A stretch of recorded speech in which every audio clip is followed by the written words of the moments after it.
পাকিস্তানে মৌসুমী বৃষ্টিপাত ও বন্যায় প্রাণহানির সংখ্যা বেড়ে 299 জনে দাঁড়িয়েছে। নিহতদের মধ্যে 140 জন শিশু বলে জানিয়েছেন দেশটির জাতীয় দুর্যোগ ব্যবস্থাপনা কর্তৃপক্ষ এনডিএমএ।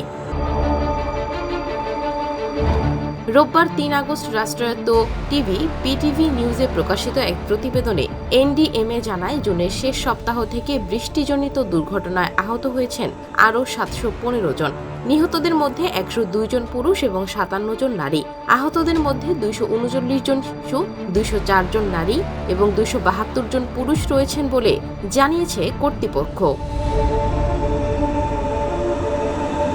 এনডিএমএর তথ্য অনুযায়ী গত এক মাসের দুর্যোগে 1676টি ঘরবাড়ি ক্ষতিগ্রস্ত হয়েছে, যার মধ্যে 562টি পুরোপুরি ধ্বংস হয়ে গেছে। প্রাণ হারিয়েছে 428টি গবাদি পশু। এছাড়া 2880 জনকে উদ্ধার করে নিরাপদ স্থানে সরিয়ে নেওয়া হয়েছে।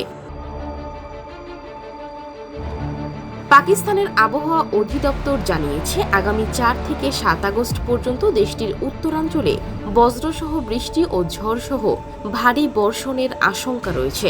এই সময়ের মধ্যে খাইবার পাখতুনখাওয়া, পাঞ্জাব ও ইসলামাবাদে বৃষ্টি হতে পারে। গিলগিত বালিস্তানে বৃষ্টিপাত শুরু হতে পারে 5 আগস্ট থেকে। বেলুচিস্তানে তাপমাত্রা তুলনামূলক বেশি থাকবে, তবে 6 আগস্ট পূর্ব ও দক্ষিণাঞ্চলে বজ্রবৃষ্টির আশঙ্কা রয়েছে। সিন্ধু প্রদেশে থাকবে গরম ও আর্দ্র আবহাওয়া, তবে উপকূলীয় এলাকায় হালকা বৃষ্টির পূর্বাভাস রয়েছে। প্রতি বছর জুন থেকে সেপ্টেম্বরের মধ্যে দক্ষিণ এশিয়ায় মৌসুমী বৃষ্টি হলেও অপর্যাপ্ত পানি নিষ্কাশন ব্যবস্থা ও ঘনবসতিপূর্ণ অঞ্চলগুলোতে এই বৃষ্টির ধ্বংসাত্মক পরিণতি ডেকে আনে।